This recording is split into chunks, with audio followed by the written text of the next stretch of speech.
Boa noite. Como fazemos todos os domingos, nosso Evangelho no Lar, estamos iniciando. Como sempre, coloque a sua água, vamos fazer a nossa oração, pedindo ao Mestre Jesus que esteja conosco, que nos acompanhe mais esse Evangelho no Lar. Então, vamos colocar a nossa água e elevar o nosso pensamento. Amado Mestre Jesus, benfeitores amigos, queremos agradecer por mais essa oportunidade de estarmos reunidos em Teu nome.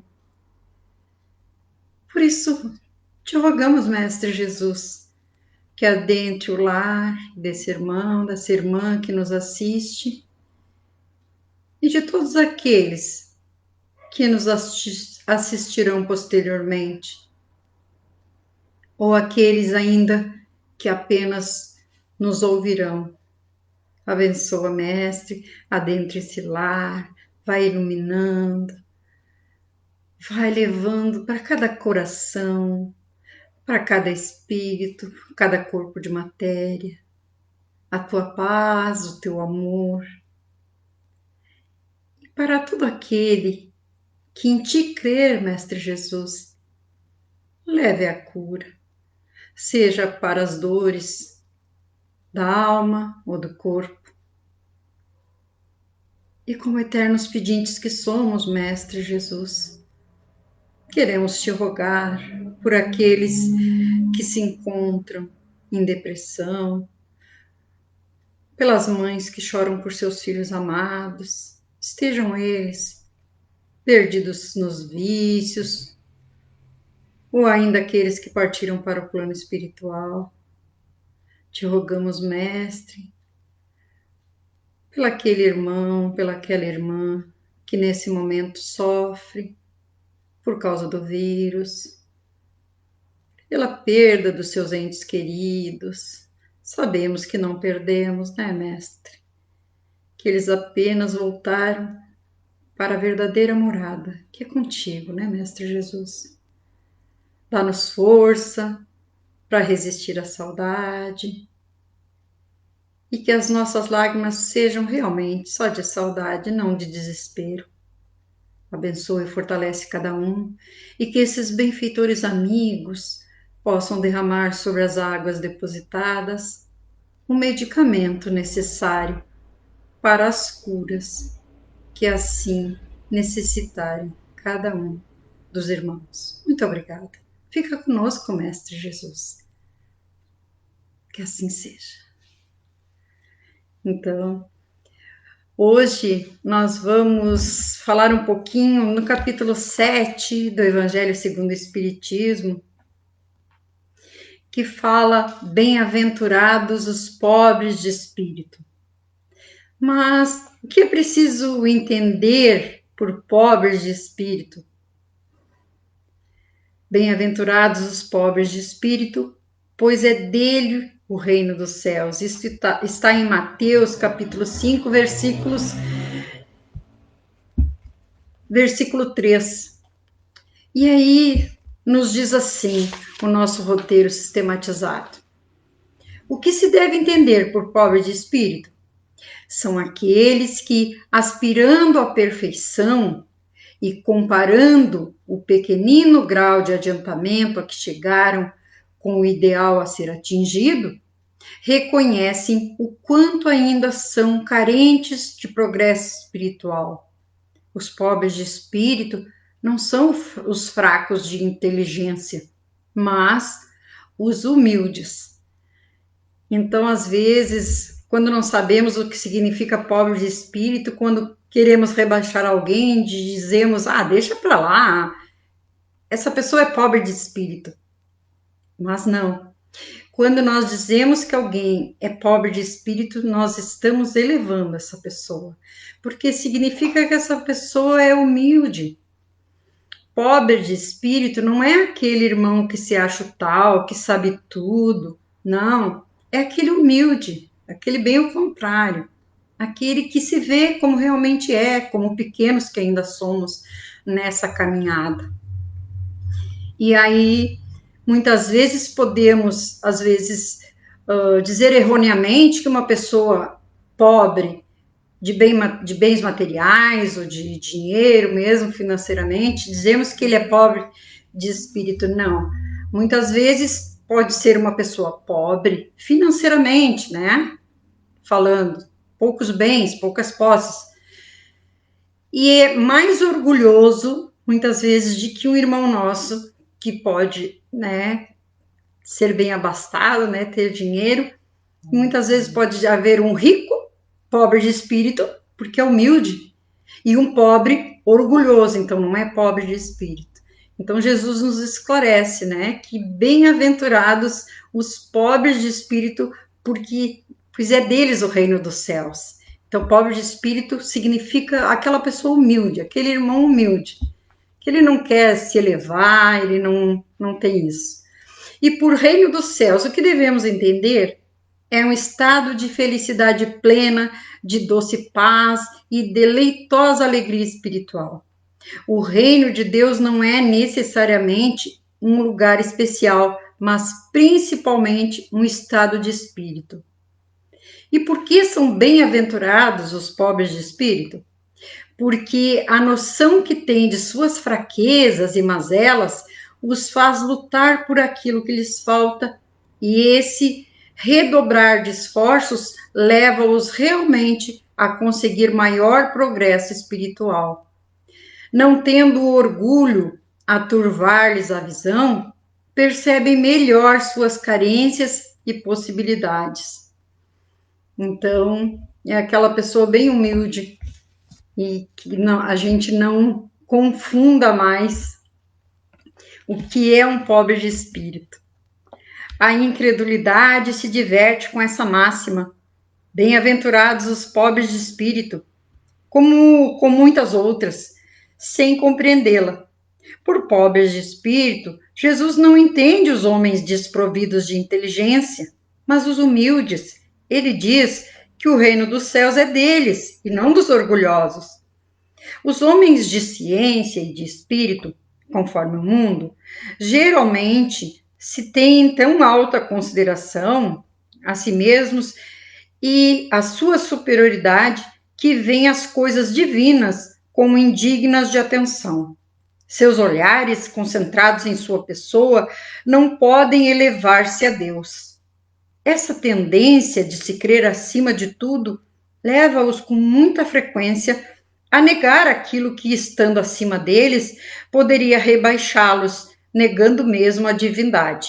Ou, se consentem em admiti-la, contestam-lhe um de seus mais belos atributos: sua ação providencial sobre as coisas deste mundo, persuadidos de que só eles bastam para bem governá-lo, tomando sua inteligência como medida da inteligência universal e julgando-se aptos a compreender tudo, não podem acreditar na possibilidade do que não compreendem.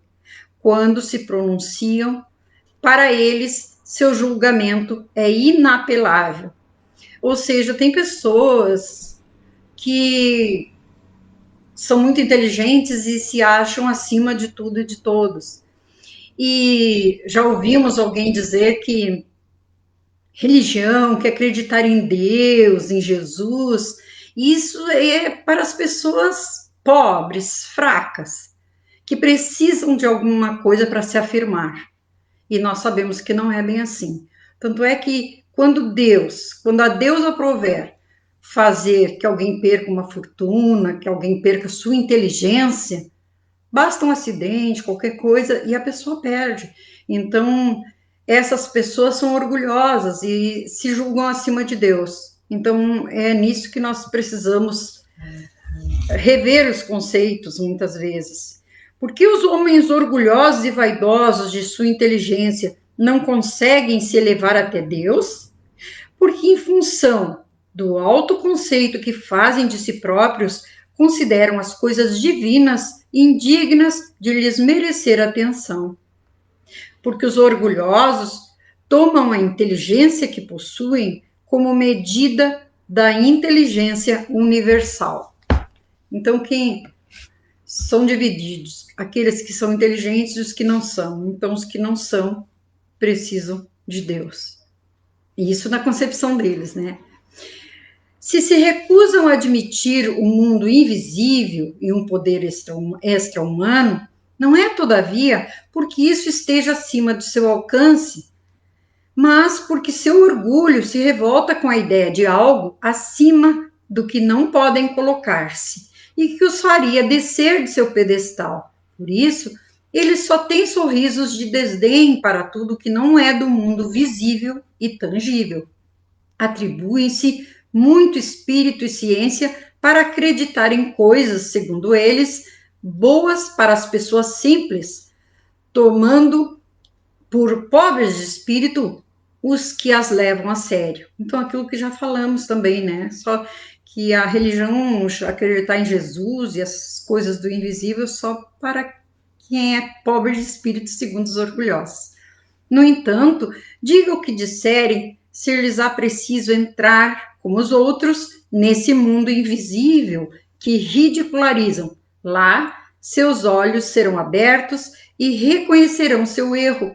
Mas Deus, que é justo, não pode receber da mesma forma aquele que não reconheceu seu poder e aquele que humildemente se submeteu às suas leis e nem os igualar.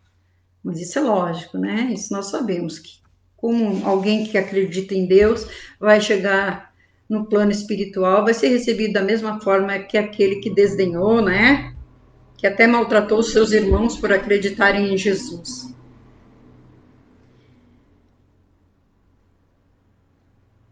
Por que o homem de saber se recusa a admitir o mundo invisível? Porque o seu orgulho não o deixa reconhecer a existência de algo que esteja acima do seu entendimento. Ou seja, eles têm inteligência, não é? Então não é falta de inteligência. Só eles não admitem, porque o orgulho não admite que esteja alguém acima e que seja invisível e que possa mais que eles. O homem de saber se recusa a aceitar o mundo invisível e uma potência extra-humana, porque é no mundo invisível que os olhos deles serão abertos e eles reconhecerão o erro em que caíram.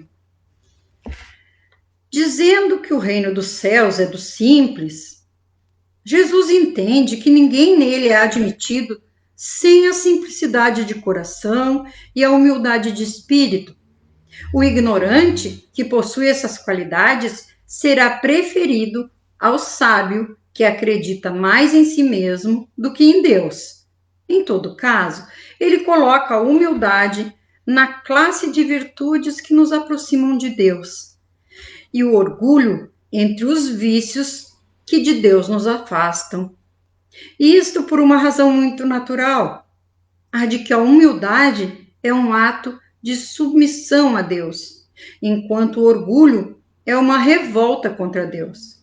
Mas vale, portanto, para a felicidade futura do homem, ser pobre em espírito no sentido do mundo e rico em qualidades morais.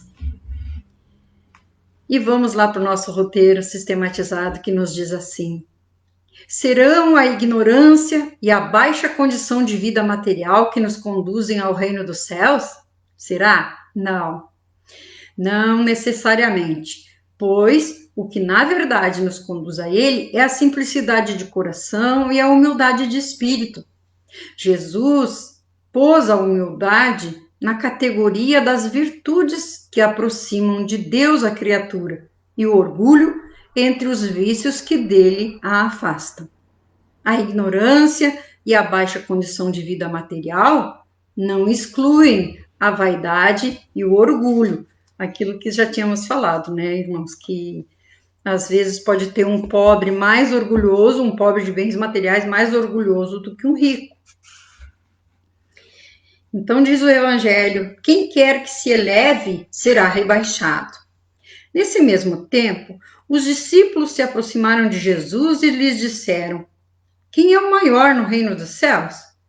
E Jesus, chamando uma criança, colocou-a entre eles e lhes disse: eu vos digo em verdade que se não vos converterdes Se não vos fizerdes como uma criança, não entrareis no reino dos céus. Pois quem quer que se humilhe e se torne pequeno como esta criança, esse será o maior no reino dos céus. E quem quer que receba em meu nome uma criança, tal como eu acabo de dizer, é a mim mesmo que recebe. Isso está lá em Mateus, capítulo 18, versículos de 1 a 5. E aí o nosso roteiro diz assim: por que é necessário tornar-se igual a uma criança para se entrar no reino dos céus? Bom, porque a criança simboliza a simplicidade e a pureza de coração, não tendo pretensões de superioridade ou infalibilidade, assemelhando-nos a ela com essas características, alcançaremos o reino dos céus. Não é ser criança, mas semelhantes à mesma. Receber uma criança como Jesus o fez, o que significa? É a valorização da humildade e o cultivo da simplicidade. A criança é o modelo que Jesus nos apresenta para conquistar as virtudes tão necessárias à nossa elevação espiritual. Todo aquele que se humilha e se torna pequeno como uma criança será o maior no reino dos céus. Criança tem muita pureza, né? Então, quando elas sentem alguma coisa e elas falam mesmo. Às vezes nos deixam em uma situação, né? Mas elas falam. É a pureza do coraçãozinho, né? Então, a mãe dos filhos de Zebedeu aproximou-se dele com seus 2 filhos e o adorou, confessando que desejava pedir-lhe algo. Ele lhe disse: que quereis vós? Ordenai, disse ela, que meus 2 filhos que aqui estão sejam assentados em vosso reino, um à vossa direita e outro à vossa esquerda. Mas Jesus lhe respondeu: não sabeis o que pedis. Podeis beber o cálice que eu vou beber? Eles lhe disseram: podemos. E ele lhes respondeu: é verdade que bebereis o cálice que eu beberei, mas quanto a estar sentado à minha direita ou à minha esquerda, não cabe a mim conceder-vos. Será para aqueles a quem meu Pai tem preparado. Os 10 outros apóstolos, ouvindo isso, indignaram-se contra os 2 irmãos.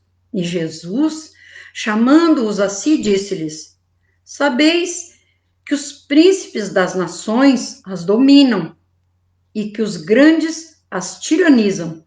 Não deve ocorrer o mesmo entre vós, mas aquele que quiser tornar-se o maior entre vós, seja aquele que serve, e que aquele que quiser ser o primeiro entre vós, seja o vosso escravo.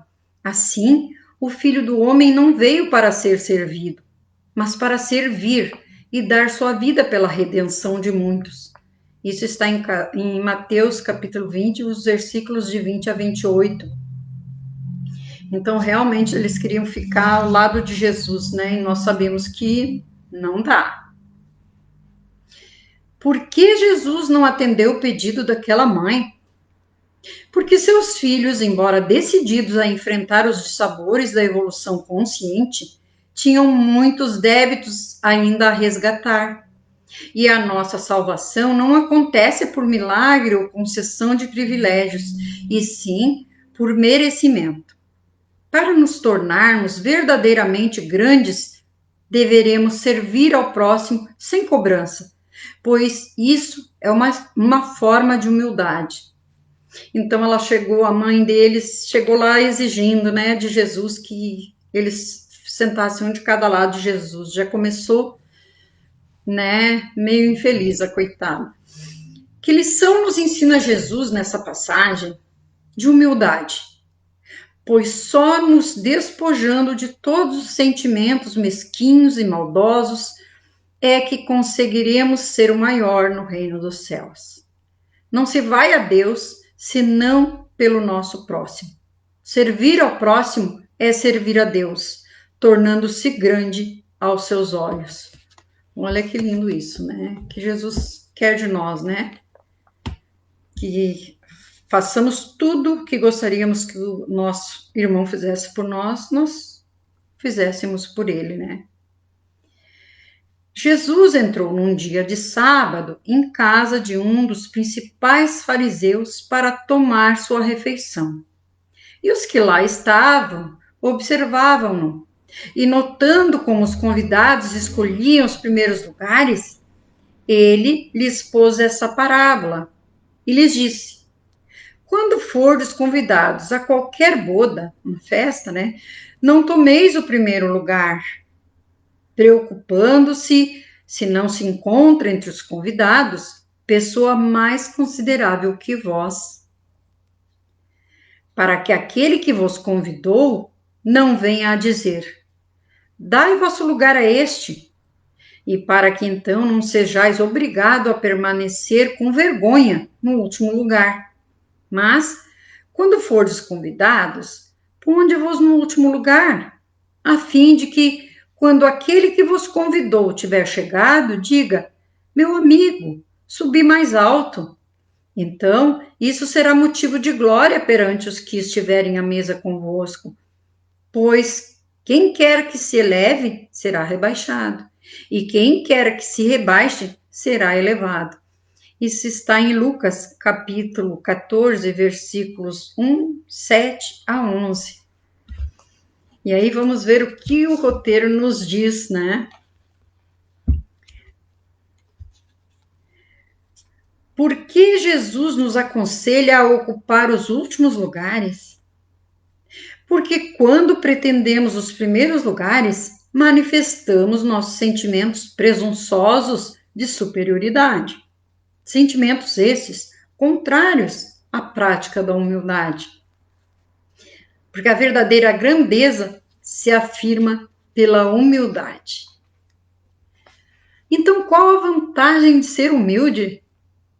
A humildade cativa as atenções dos que nos rodeiam, deixando em torno dos que a praticam um halo de respeito e admiração. O nosso gesto humilde, buscando o último lugar, nos eleva ainda mais. E qual o sentido da expressão aquele que se eleva será rebaixado?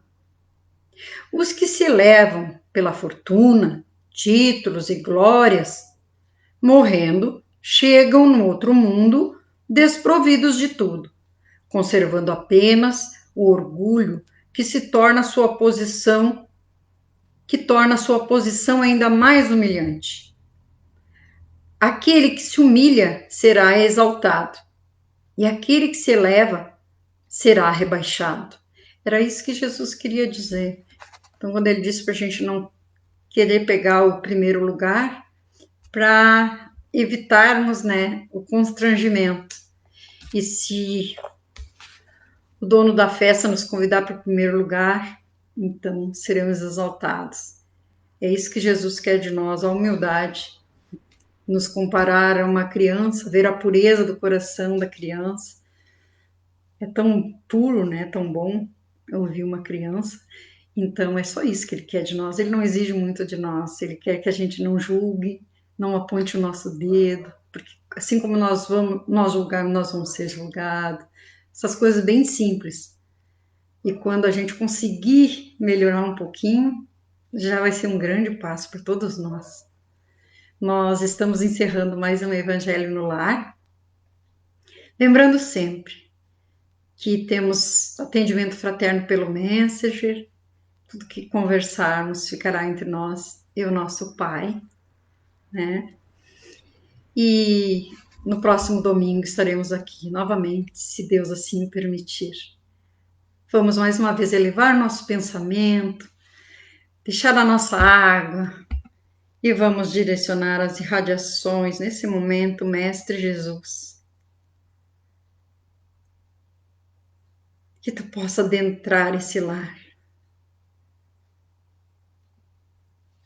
dissipando as trevas, Mestre Jesus, afastando as enfermidades,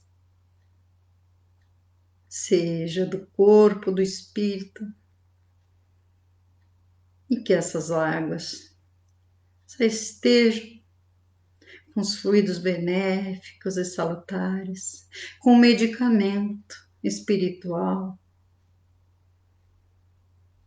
a fim de que todo aquele que beber com fé receba a bênção que necessita. Ó Mestre amado, tu que tudo podes, afasta as enfermidades, as depressões, os vícios, Mestre Jesus, a desunião nos lares, que o teu amor contagie, que a tua paz permaneça junto de todos aqueles que nesse momento estendem a mão para ti. Ó Mestre amado, ilumina o caminho de cada irmão, aqueles que se encontram desesperados, não importa o motivo, acalma esse coração aflito, acalma essa mente, e que esse irmão, essa irmã, receba a benção que tanto necessita nesse momento. É o que te rogamos, Mestre Jesus, com toda a nossa pequenez. Que todos possam ter uma semana de paz, de harmonia, de amor, de união e com saúde. Que assim seja. Muito obrigada, Mestre. Um grande beijo. Até o próximo domingo, se Deus permitir.